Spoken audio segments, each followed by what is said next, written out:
ТV нэмтлэгчийн хамт олон ард иргэдийн амьдралын нөхцөл байдал эрх ашигын зөрчигдсөн газарт очиж газар дээрээс нь сурвалжлан иргэнийхэн дуу хоолой олж явахыг хичээнгүйлэн ажилтдаг гэдгийг үзэгч та бүхэн мэдэж байгаа хаа. Тэгвэл энэ удаад Монголын цагдаа эмнэлгийн байгууллагууд насаараа зүтгэсэн 99 настай дорж сүрэн буурыг төссөн юм а. Тэсгийн мөвлийн хүүтэнд хариугүй нурж унах төгсөн гэрт нэмэгхэн хүнжил нөмрөөд өндөж чадгаргүй өвтөж байгаа. Энэ буураа дараа жил 100 насны босго алхна. Гэтэл өөрийн охтууд нь хол байдаг, анхаарал халамж суулгахнаас үүдэн энэ нэмийн насны бүгсэнд хүний гар харж амьдарч байгаа сэтгэл эмзэглэгчтэй мэдээлэл хүргэх гэж байна.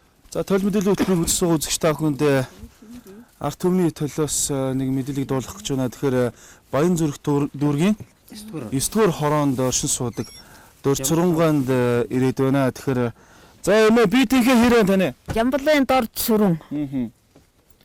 Би тийхээ хэрэг. За яг вэ. Одоо нэг жил бол эмээ 100 хүрлээ. За 99 настай сайн хэлж штэ. Тэгээ яг вэ ингээ олон түмэн та бүгд л надад туслаад ингээ эмээ намд яваа сайхан байна.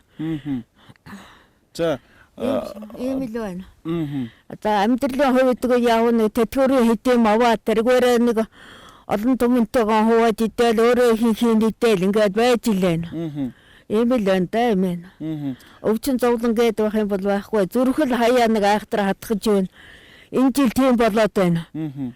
Өшөө юу ч байхгүй. Харж чадах хүмүүс хэн байна танд? Яг энд бол одоо миний ах トゥ энд юу ч байхгүй. Би хоёр охинтой. Би бурхан шиг хоёр хүргэнтэй.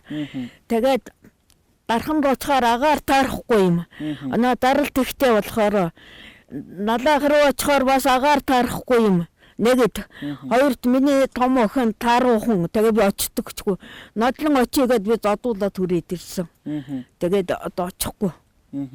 За дарханд байдаг хүүхдүүд нь одоо бас эргэж тойрох нь хэрэг энд одоо та ихэнхдээ ганцаараа байгаад байна уу? Би ганцаараа яг хэвдээ энэ олон түмэн орж гардаг юм надад та нар шиг сайхан сэтгэлтэй улсууд байдгийн манайд намайг заримдаа хооллол их юм би хөөрхийс мэд яргаж явах болтгой. Эмээ одоо ингээд л тэгэл одоо ганц жил амьд явал 100 хүрнэ ингээд байж л байна. За одоо тэгээд хүүхдүүд нь хэр холбоо барьдаг юм бол за ямар ч байсан тойл мэдээллийн хөтөлбөрийг үзэн суугаа.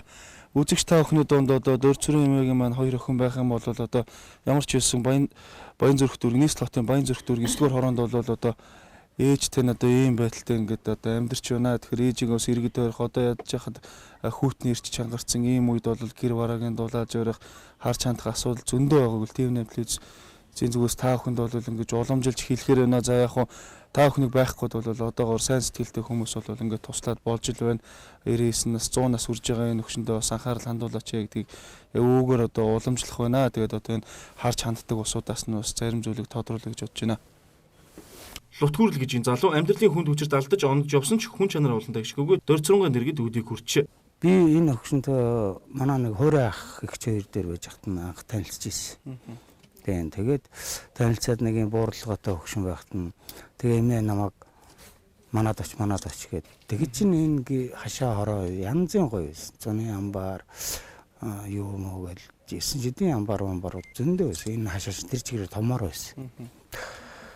Тэгэл тэрнээс хойш одоо бараг нэг 20 жил боллоо. Тэгэл би ч гэсэн янзын наа цаана гээд жохон ийгээл алдаа малдаа гаргаад энэ тэрэ болол тэгэл жохон явж байгаа. Тэгэл ирээл ингээл. Тэгээ ерөнхийдөө бол ийм л юм байна л та.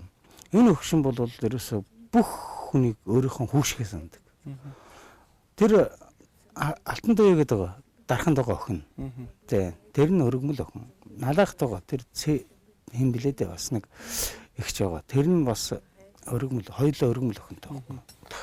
Тэгээд яг хаа тэд нар нь уул чинь одоо 2000 онд чинь ирж тойроод уулна. Одоо тэр дархныхын охин, налахын охин тэр нь цагаан сар марын юм хөргөн бэлдээд өгдөг гэсэн. Тэр хавдар судал модлаас гисэн юм өгдөг лээс. Одоо ингэ сүүлийн үед энэ хороо хүртэл тоохоо байчихэд.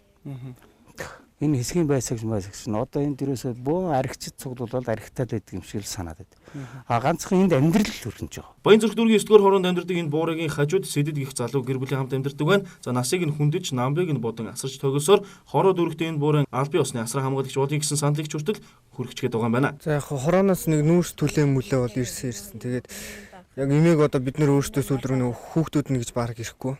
Тэгээ имийг зодож нүдэд ингэсэн ингээд тэгэхээр н одоо энэ үйлдэлс одоо ингээд имийг өөрсдөө асран хамгаалагч албан ёсны асран хамгаалагч ингээд бид нэр болж яваа гэсэн тийм нэг хүсэлт гаргацсан байгаа.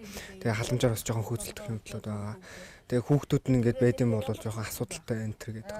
Тэгээ хоёр хүүхд нь хоёулаа хол байдаг болохоор яаж холбоо барих нь мэддэггүй. Том охин ирээд энэ хашаагийн зарна л гэж нэг ирсэн. Тэгээ нэг уулзаад манай хашаагаарыг нь авахаар болоод ингээд яасан. Тэгээ тэрнээс өөр ер нь охтуудтай энэ холбоо барина гэж бол бараг байхгүй тий. Мэдээж л хүний гар харж яваа настай буургийн тухайд дутуу хөтүү зүйл олон л байх. За энэ сайхан буянтай насныхаа эцэст үр хүүхдүүд нь тоохгүй байна гэдэг үнэхээр харамсалтай юм а. Үзэгч та бүхэн буурал туслахыг хүсвэл Facebook-ийн Монгол хүний төлөө групп нэгдэж тэдэнтэй хамтдаа энэ буурал болон өөр бусад зовлон амьдралыг туулж яваа Ижил Монгол ахын дүүстэй туслаарай гэдгийг ТV8 телевиз уриалж байна.